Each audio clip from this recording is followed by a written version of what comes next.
i les coses que estan passant són extraordinàriament singulars, perquè si no, no serien notícia. Ja li dic, després de 30 anys de gestió honesta, transparent i correcta, surt una notícia que ensorra tot aquest esforç col·lectiu i de la col·lectivitat de la societat. Doncs li vull dir que segurament la prudència, el rigor i la veritat és el que ha de continuar sent el nostre horitzó. Molt bé, doncs posem la veritat, però la veritat autèntica, la que s'ha viscut durant aquests 30 anys. Admet vostè que un dels problemes principals que al final ha acabat allargant l'ombra de la sospita és que A, els ajuntaments no han estat mai ben finançats. B, com a conseqüència de no tenir prou diners han hagut de requalificar terrenys. C, aquestes requalificacions no sempre s'han fet de manera clara i transparent, per bé que hi hagi moltes lleis que obliguin a fer-ho, que han anat apareixent, però feta la llei, feta la trampa. D, que en alguns casos hi pot haver hagut alguns ajuntaments que hagin facilitat a segons quins particulars. Ahir sortia la notícia, l'Ametlla del Vallès. El senyor Millet hauria pagat 90.000 euros per comprar mobiliari per la biblioteca municipal, perquè l'Ajuntament no en tenia, a canvi que l'Ajuntament li requalifiqués uns terrenys per poder construir de manera estrictament privada. Tripijocs d'aquests, en els ajuntaments, durant aquests 30 anys, per les raons que hem dit, o per algunes altres, se n'han fet molts, senyor Bustos. No ho sé, és una afirmació molt contundent. Jo el que... Doncs com és que apareixen sempre tants ciutadans de tants llocs que han presentat tants recursos?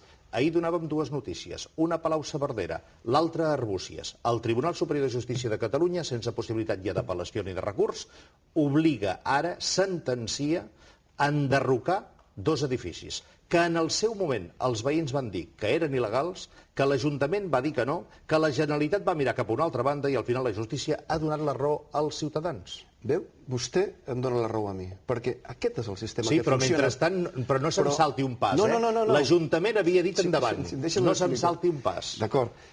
Miri, segurament hi ha hagut centenars de projectes urbanístics pensats per millorar la seva ciutat.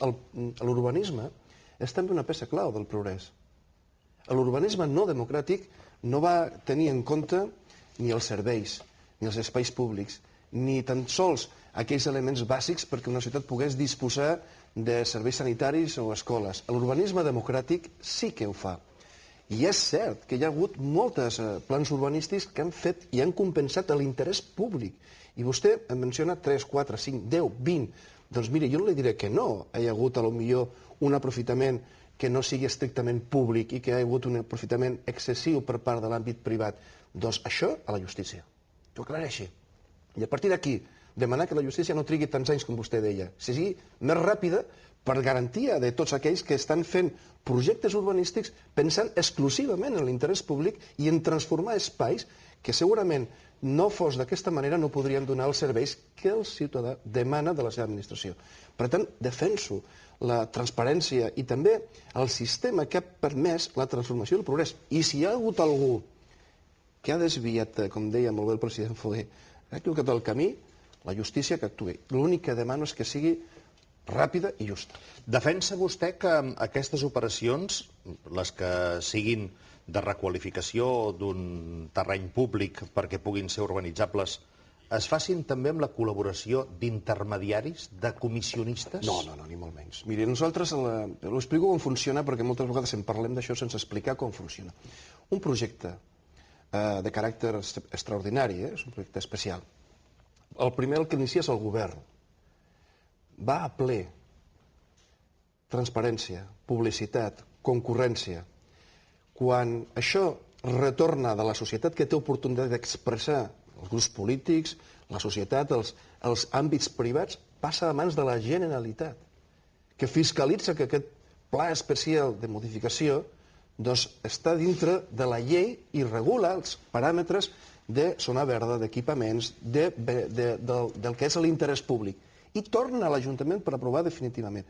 Per tant, vol dir que hi ha autocontrol i control de l'administració superior per fer possible impedir. I per tant, si vostè... Però això no anul·la que vostè com a alcalde pugui rebre una trucada telefònica d'alguna persona ben situada dins del seu partit que li demani que sigui generós en la mirada sobre aquell pla concret. No dic que vostè ho faci, però dic que tot el que vostè m'ha dit, que és el que marca la llei, és perfectament compatible amb les trucades telefòniques de suggeriment, d'invitació... No, jo li dic, no conec cap cas que sigui susceptible a un ajuntament de tornar a trucar a telèfon perquè algú vingui, ja li puc dir... Jo no tinc cap experiència de cap alcalde o alcaldessa que hagi dit o comentat alguna vegada que tenen interès. No, l'interès, permeti que com president de la Federació de Municipis li digui amb tota solemnitat, de l'interès dels alcaldes i alcaldesses, que conec més a prop, que són els catalans i catalanes, que estan defensant l'interès del seu municipi, en cap cas puc garantir-li que han fet des de la informació que podem contrastar a través de la història. Què diria vostè a aquelles veus que aquests dies, goso dir que tornen a sortir perquè havien sortit sense que el seu plantejament reixís prou, potser ara reixirà més, i que diuen potser sí que comença a ser hora de tornar a revisar si l'urbanisme ha d'estar en mans dels ajuntaments, se'ls ha de treure i s'ha de passar a una entitat o un govern superior? Miri, és la segona vegada que m'ho pregunten i vaig dir no ens podem equivocar ara i tornar enrere. Abans l'urbanisme sabia d'on es feia, des d'una direcció general de Madrid, del Ministeri de Madrid d'Obres Públiques. I vam fer operacions com, per exemple, i és una ciutat que estimo i que respecto perquè són veïns, com Badia del Vallès. Aquest és l'urbanisme que vol, que un tècnic des de Madrid dissenyi la construcció d'una ciutat en què no té en compte el futur d'aquesta ciutat i que té problemes no només de finançament i econòmics, sinó fins i tot de desenvolupar-se com a ciutat, o l'urbanisme que està a peu de carrer, al costat, escoltant els veïns, escoltant què és el que necessita la ciutat i, per tant, donant la cara. Perquè, miri, jo sóc alcalde de la meva ciutat i vaig cada dia a l'Ajuntament i parlo amb molts veïns. Vostè creu que un alcalde que cada dia conviu amb el seu municipi, amb els seus veïns o veïnes, faria un urbanisme en contra dels interessos generals? No. Això és el que l'urbanisme de prop de la realitat, no el que es dissenya des de Madrid i que, evidentment, ningú democràticament el controlaria com es controla des d'un ajuntament. Però entre Madrid i l'Ajuntament hi ha un punt mig, es diu Generalitat. Ja ho fa. Qualsevol pla urbanístic ha d'aprovar-lo la Generalitat de Catalunya, el Departament d'Obres Públiques, a través de la Comissió d'Urbanisme. Una comissió, a més, que participen totes diverses conselleries i que fiscalitzen la proposta que l'Ajuntament li trasllada. Amb això ja està fet.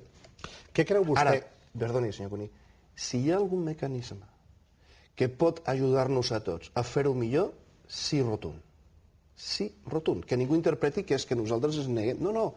Sí. Si hi ha algun mecanisme o alguna proposta que ens ajudin a fer-ho encara millor, benvinguda que sigui.